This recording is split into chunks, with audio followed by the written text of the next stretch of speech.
अभी हम पधार चुके हैं औरंगाबाद ज़िले के नगर में, और हम आपसे ख़ास बातचीत करने आए हैं। और वो ख़ास बातचीत है आज बिहार ही नहीं, पूरे इंडिया लेवल नहीं, पूरे वर्ल्ड पर एक ट्रोल चल रहा है वो आचार्य धीरेन्द्र कृष्ण शास्त्री जी पर, जिसका नाम बागेश्वर धाम में ये बहुत ही चर्चित प्रचंड विद्वान थे। आखिर उनके ऊपर ही ट्रोल क्यों चल रहा है, आइए बातचीत करते हैं। सबसे पहले आपका दोनों न्यूज़ चैनल में स्वागत है आदित्य श्रीवास्तव जी। बहुत बहुत धन्यवाद। पहले तो आपका परिवर्तन तक न्यूज़ टीम को और न्यूज़ बिहार टीम को मैं बहुत बहुत धन्यवाद देना चाहता हूँ कि जो इतने अच्छे प्रश्न को लेकर हमारे बीच आप मेरे आवाज़ पर आए हैं। आप लोगों का स्वागत है, अभिनंदन है। मैं बताना चाहूँगा कि ये हमारा देश का संस्कृति और सभ्यता रहा है कि हम अपनी धर्म के लिए, और हमारे कहावत भी कहा गया है संस्कृति सभ्यता में, यदि मन चंगा तो कटौती में गंगा।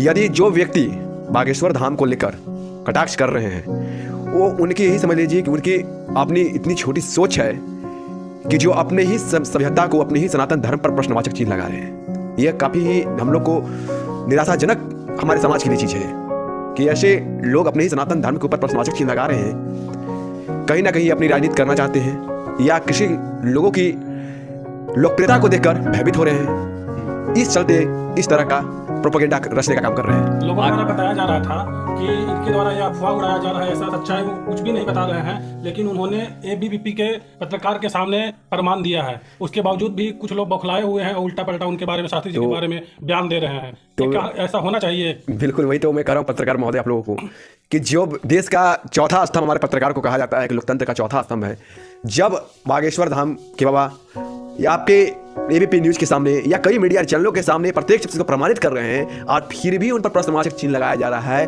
तो कहीं ना कहीं यही समझिए कि उनका कोई ईर्ष्या का भाव, उनके प्रति ईर्ष्या का भावना है, या उनकी बढ़ती लोकप्रियता को या बढ़ते सनातन धर्म को देखकर लोगों को इसको खंडित करने का प्रयास कर रहे हैं, ऐसे घिनौनी राजनीति की साजिश कर।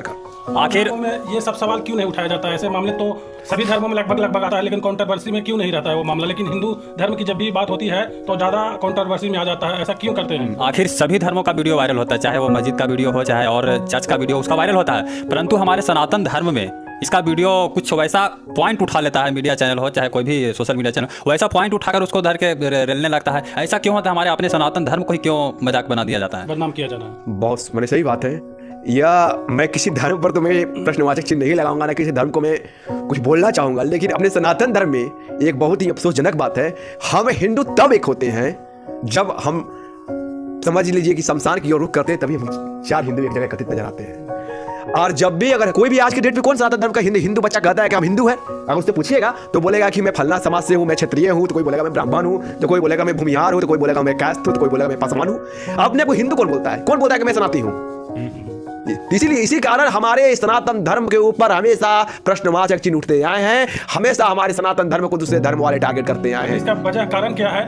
कारण यह है कि हम आपस में खंडित हैं, आपस में खंडित। अगर हम एक होने लगे, हर व्यक्ति अगर कोई किसी से पूछे कि आप क्या हो, तो जाति का परिचय ना देकर परिचय दे कि हम हिंदू हैं, तो आने वाला समय में कभी भी हमारे सनातन धर्म के ऊपर कभी प्रश्नवाचक चिन्ह नहीं लगाया जा सकता है, ना उन्हें टारगेट किया जा सकता है। आखिर शिक्षा मंत्री के द्वारा कुछ दिन पूर्व एक रामचरितमानस को लेकर विवादित बयान दिया गया है, कहाँ तक ये बयान सही है? क्या उनको ऐसा बयान देना चाहिए? बिल्कुल, यह तो हास्यास्पद था। कहा जाता है विनाश काले विपरीत बुद्धि, जब विनाश मनुष्य में छाता है पहले विवेक मर जाता है। वही स्थिति थी। सस्ती लोकप्रियता के लिए, मीडिया में कवरेज में बने रहने के लिए इस तरह का लोग बयान देते हैं, जिनको रामचरितमानस का अध्याय का पूरी तरह से जानकारी नहीं है, जो अभाव है जानकारी की, वैसे व्यक्ति रामचरितमानस जैसे पवित्र ग्रंथ पर सवाल उठा रहे हैं। ये राजनीति की सत्ता के लिए, कि हम सत्ता में बने रहे, अपने वोट बैंक को तैयार करने के लिए, ये काफी निंदनीय है। आने वाले समय में इनको जनता सबक सिखाएगी। 2024 का लोकसभा चुनाव में महागठबंधन को लोग करारा जवाब देने का काम करेंगे।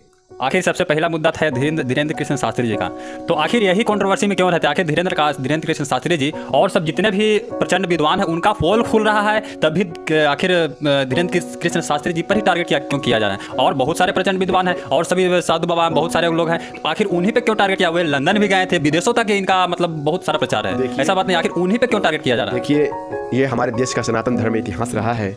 पहले तो वो एक युवा शक्ति है 26 वर्ष की अवस्था में, जिस अवस्था में बच्चे चाहते हैं कि पिताजी उन्हें एक अच्छे बाइक पर बंद करा दे, एक अच्छा स्मार्टफोन दे दे, और उन्हीं उसी चीज में वो खूब घुल मिल जाते हैं। वहीं तक उनकी दुनिया है। आज के समय में 26 वर्ष का एक अवस्था का बच्चा धर्म का अलग जगाने का काम कर रहा है, तो आज हर एक सनातन धर्म के लोगों को उनके साथ आने की जरूरत है।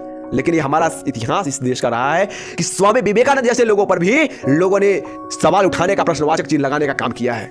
जब विवेकानंद ने डंका बजाया था पूरे विश्व में अपने धर्म को लेकर शिकागो के सम्मेलन में, उस समय भी कुछ लोगों ने कटाक्ष करने का काम किया था, लेकिन वो अपने कर्तव्य पर दम पथ पर अग्रसर रहे और आज भी विवेकानंद को लोग उदाहरण देता है। आखिर हमारे धर्म में कभी बागेश्वर धाम में धीरेन्द्र शास्त्री जी पर ट्रोल होता है, कभी रामचरितमानस पे सवाल उठता है, कभी महाभारत पे सवाल उठता है, कभी कोई सरकार आती है तो कहते हैं कि राम सेतु बांध है ही नहीं। तो आखिर हमारे धर्म के प्रति ही सवाल क्यों उठता है और बाकी अन्य धर्मों पर क्यों सवाल नहीं उठता है? आखिर हमारे हिंदू धर्म को कौन बदनाम कर रहा है, इसके बारे में बताएंगे। देखिए, सबसे बड़ी बात है कि कुछ वैसे राजनीतिकार हैं जो अपनी सस्ती लोकप्रियता हासिल करने के लिए, मीडिया में बने रहने के लिए, लोगों को भ्रमित करने के लिए, कितनी भ्रमित करें चुनाव में रहने के लिए कि हम भाई सनातन धर्म पर विरोध में बोलते हैं, हम रामचरितमानस पर भी सवाल उठा देते हैं जो कि सबसे दुनिया का पवित्र ग्रंथ है, जो कि रामचरितमानस व्यक्तियों को प्रेरणा देता है सत्य सच्चाई के प्रति चलने का, वैसे ग्रंथ पर आप सवाल उठा देते हैं। आप राम सेतु एथी पर आप पुल पर भी आप एथी उठा देते हैं। किसी तरह का मने हम मीडिया में बने रहे अपनी लोगों को राजनीति में जातीय समीकरण में बांटने के लिए कि हमारा दूसरे समुदाय का वोट मेरे प्रति दम आकर्षित रहे, इसलिए लोग सनातन धर्म के लोगों के प्रति टारगेट करने का काम करते हैं। श्री राम प्रभु द्वारा जो 14 वर्ष का वनवास हुआ था, श्री राम प्रभु की वीरता का वर्णन नहीं करते हैं, क्योंकि श्री राम प्रभु ने 14 वर्ष जब वनवास किया तो अपने खड़ाऊं जो होता ना है, खड़ाऊं तक अपने राज दरबार में छोड़ दिए थे। उनकी वीरता का वर्णन नहीं करते, क्योंकि 14 वर्ष में कितने राक्षसों का वध किया, अपने प्रजा के लिए अपना राजमहल तक त्याग दिया। उसकी वीरता का वर्णन क्यों नहीं करते आजकल के जितने भी, चाहे भाजपा हो, चाहे जदयू हो, चाहे आरजेडी, चाहे कोई भी जितने भी पार्टी के लोग हैं, उन लोग राम भगवान की वीरता का वर्णन क्यों नहीं करते? आखिर उन पर सवाल क्यों करते हैं खड़ा? यही तो सबसे बड़ी विडंबना है। आज हमारा एक समय भारत था, इसी भारत को विश्व गुरु कहा जाता था, सोने की चिड़िया कहा जाता था। तो कहीं ना कहीं ऐसे महापुरुषों का, ऐसे महंतों का, संतों का ये भूमि रहा है, ऋषि मुनियों का ये भूमि रहा है भारत, जहां पर अब एक नदी को भी माँ गंगा, माँ यमुना, माँ सरस्वती का तहजीब से बुलाते हैं, माँ का दर्जा देते हैं। ये हमारी सभ्यता, हमारा संस्कार रहा है, हमारे इस भूमि का, हमारे हिंदुस्तान का। लेकिन इसके बारे में कोई जिक्र नहीं करेगा। अगर जिक्र अगर करने लगे लोगों को, अगर प्रेरणा देने की बात हो, तो हमारे प्रभु श्री राम एक त्याग पुरुष थे, जिन्होंने इतना बड़ा राज सुख को त्याग दिया पिता के आदेश पर और 14 वर्ष के लिए वनवास चले गए। अगर चाहते तो नहीं भी जा सकते थे, लेकिन पिता को सर्वसम्मान माना और पिता के आदेश के लिए उन्होंने इतना बड़ा राजपाट को छोड़ दिया। आज के समय में देख लीजिए, क्या पुत्र कभी पिता का बात सुन सकता है? अगर पिता उसको एक बात बोल दे तो पुत्र उसको तुरंत पलट कर जवाब दे देगा। यही विडंबना है ना। उनके बारे में, उनके चरितार्थों के बारे में हम लोग उतारने का काम नहीं कर रहे हैं, और नहीं तो कटाक्ष करने का काम कर रहे हैं। और हमारे राम भगवान के बारे में आप उनका वीरता का वर्णन नहीं करते हैं। साथ ही साथ राम भगवान के प्रिय भक्त हनुमान जी थे। वही बागेश्वर धाम में कृष्ण भगवान धीरेन्द्र कृष्ण शास्त्री जो हैं, वे राम भक्त हनुमान जी के पुजारी हैं, और वो धर्म के प्रति अलख जगाने का काम भारत ही नहीं पूरे विश्व लेवल पर कर रहे हैं। तो आखिर उन पर सवाल की जा रही है, इसे जड़ से खत्म कैसे किया जाएगा? और आखिर हमारे सनातनी लोग इस पर ट्रोल क्यों करते हैं? कहा भी जाता है, मंगल भवन मंगलहारी कबो सुदशरथ अजीर बिहारी। ये हमारे प्रभु वीर हनुमान थे।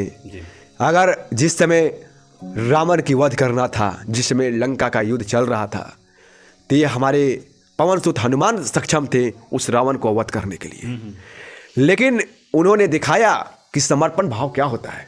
उन्होंने प्रभु राम के प्रति समर्पण के साथ भक्तिमय के साथ, भक्तिमय किसे कहते हैं, भक्त किसे कहते हैं, वो उदाहरण हमें पवन सुत हनुमान के चरितार्थों को जानने के बाद पता चलता है कि किस तरह से उन्होंने हर जगह पर प्रभु श्री राम के साथ एक छोटे भाई की तरह, एक छोटे पुत्र की तरह भूमिका निभाते हुए रावण को वध करने में अपनी अहम भूमिका निभाई। उन्हें कभी भी ये चीज नहीं था कि हम अपने आप को श्रेष्ठ साबित करें। वो हमेशा अपने आप को तुच्छ मानते थे और हमेशा भगवान श्री राम को श्रेष्ठ मानते थे। ये चरितार्थों को हम लोग को जीवन में उतारने की जरूरत है। और जब उनकी प्रचार एक धीरेन्द्र कृष्ण शास्त्री पूरे भारत ही नहीं पूरे वर्ल्ड लेवल पे अलग जगाने का काम कर रहे हैं, तो हनुमान जी का वीरता का वर्णन नहीं कर रहे हैं, जो ऐसा नहीं होना चाहिए तो नहीं होना चाहिए। इसके बारे में क्या कहेंगे? अरे, जो इस तरह का प्रश्नवाचक चिन्ह उठा रहे हैं धीरेन्द्र शास्त्री जी महाराज पर, बागेश्वर धाम को लेकर, बजरंगबली को लेकर, तो कहा जाता है कि ऐसे ऐसे ऐसे मानव को हम एक भूत की जूनी मानते हैं कि जिसकी विवेक मर जाती है। तो कहा भी गया बजरंग बली की चौपाई है, भूत पिशाच निकट नहीं आवा जब महावीर नाम सुनावा। तो उसी वही उदाहरण है ये चौपाई, उन लोग को याद रखनी चाहिए कि आज आप पवन सुत हनुमान के ऊपर, उनके भक्त पर आप प्रश्न उठा रहे हैं तो इसका परिणाम बड़ा बुरा हो सकता है आने वाले समय में। हल भी उनका हनुमान जी ही करेंगे, पता होना चाहिए। क्योंकि हनुमान जी कोई साधारण व्यक्ति नहीं थे, वो व्यक्ति विशेष थे। बिल्कुल बताएंगे इसके बारे में। तो वही तो मैंने बोला, भूत पिशाच से निकट नहीं आवा महावीर जब नाम सुनावा, ना सरो हारे सब पीरा जपत निरंतर हनुमत बलबीरा। जय हनुमान। ये बजरंग बली, जब हम लोग बुरे संकट में होते हैं तो हमारा लोग बोलते, पूर्वज बोलते हैं कि बाबू अगर कहीं जा रहे हो, अगर कुछ अपने आप को भयभीत लोगे तो ये चौपाई याद कर लोगे तो बढ़िया से बढ़िया निशाचर आप पिशाच तुम्हारे सामने आने की ताकत नहीं है। पूरा पूर्वज लोग हनुमान जी का जो चौपाई है, हनुमान चालीसा जो है वो याद करके रखते थे। बिल्कुल बिल्कुल। तो इसलिए कहा जाता है कि जो कुछ निशाचर और पिशाच जिस तरह का बजरंग बली के भक्त धीरेन्द्र शास्त्री जी पर सवाल उठा रहे हो, खुद अपने आप खत्म हो जाएंगे। इससे घबराने की जरूरत नहीं है। कभी सत्य परेशान हो सकता है, पराजित कभी नहीं हुआ है। सत्य परेशान हो सकता है, पराजित कभी नहीं हुआ है। और धर्म की हमेशा जय हुई है। धर्म का जय हो, अधर्म का नाश हो। इसलिए धर्म का हमेशा जय होगा। अभी हमारे पास आदित्य श्रीवास्तव भैया के साथ एक और ओम प्रकाश भैया मौजूद है, ये भी समाज सेवी हैं। आइए कृष्ण शास्त्री जी के बारे में ओम प्रकाश भैया क्या कहते हैं, आप उनके बारे में कहिएंगे कि आखिर उनके ऊपर कंट्रोवर्सी क्यों शुरू होता है, बताएंगे। क्या कारण है उनको ट्रोल में लोग ले आना? जैसे पहले मैं आप लोगों को बहुत धन्यवाद देना चाहूँगा, और मैं जो भी सोशल वर्क कर रहा हूँ, और मेरे बिहार प्रदेश प्रभारी मिस्टर एंटी करप्शन के आदित्य श्रीवास्तव जी भी साथ में हैं। इन्हीं को देख के मैंने शुरू किया, और जो क्वेश्चन आपने अभी मुझे बोला बोलने के लिए, उस क्वेश्चन पे मैं मतलब सहमत हूँ, ऐसा नहीं कि सहमत नहीं हूँ, और समझ बूझ भी रहा हूँ। लेकिन ज़्यादा तो मैं नहीं बोल पाऊँगा, लेकिन हाँ इतना मैं बोल पाऊँगा जरूर कि कंधे से कंधे मिलाकर इनके साथ मैं सोशल वर्क करता हूँ और समय देता हूँ, ठीक है। और आगे भी चल के जो भी कहेंगे, जिस समय कहेंगे उसमें मैं तैयार रहूँगा। अच्छा, जो शास्त्री जी को जो ट्रोल किया गया है वो कहाँ तक सच्चाई है? क्या ऐसा बात होना चाहिए? नहीं, ऐसा बात तो होना नहीं चाहिए, बिल्कुल ही नहीं होना चाहिए, ये तो गलत है, ठीक है। और हिंदू जितने हैं वो कंधे से कंधे मिलाकर चलें, ये ऐसा आपका राय है? बिल्कुल बिल्कुल राय है। हिंदू जो है कंधे से कंधे मिला के चलना ही में एकता होनी चाहिए। बाकी आप धीरेन्द्र कृष्ण शास्त्री जी के बारे में कहें और बताएंगे, उनके बारे में बताएंगे कुछ। धीरेन्द्र शास्त्री जी महाराज को मैं बारंबार नमन करता हूँ, बारंबार अपना प्रणाम करता हूँ उनके चरणों में, कि हम जैसे युवाओं को एक शक्ति मिलती है कि जिस अवस्था में वो अपने धर्म को, अपने सनातन धर्म को जय जय करवा रहे हैं, तो कहीं ना कहीं हम भी लोगों को प्रेरणा मिलता है युवाओं को कि अपने सनातन धर्म को, अपने धर्म को जानने का हर व्यक्ति को जरूरत है। ऐसा नहीं है, हर व्यक्ति में वो शक्ति आ सकता है। अगर भक्ति की जाए तो हर व्यक्ति वो शक्ति प्राप्त कर सकता है, वो ताकत प्राप्त कर सकता है, वो भी ईश्वर के उतनी करीबी बन सकता है। बाकी आप धीरेन्द्र कृष्ण शास्त्री जी के बारे में क्या सोचते हैं, श्री राम भक्त हनुमान जी के बारे में क्या सोचते हैं, आप सभी कमेंट बॉक्स में कमेंट करके जरूर बताएं। और आदित्य श्रीवास्तव जी का जवाब और ओम प्रकाश भैया का जवाब और हम दोनों का प्रयास कैसा रहा आप जरूर बताएं, और अपने धर्म के प्रति श्रद्धा हमेशा व्यक्त करते रहें, विरुद्ध नहीं जाएं, यही हम लोग का प्रयास है। इतना ही कहकर वीडियो के साथ बने रहें, अगले प्रयास में आपका अपना अनुभव दिखाने का प्रयास करेंगे। जय हिंद, जय भारत, भारत माता की जय।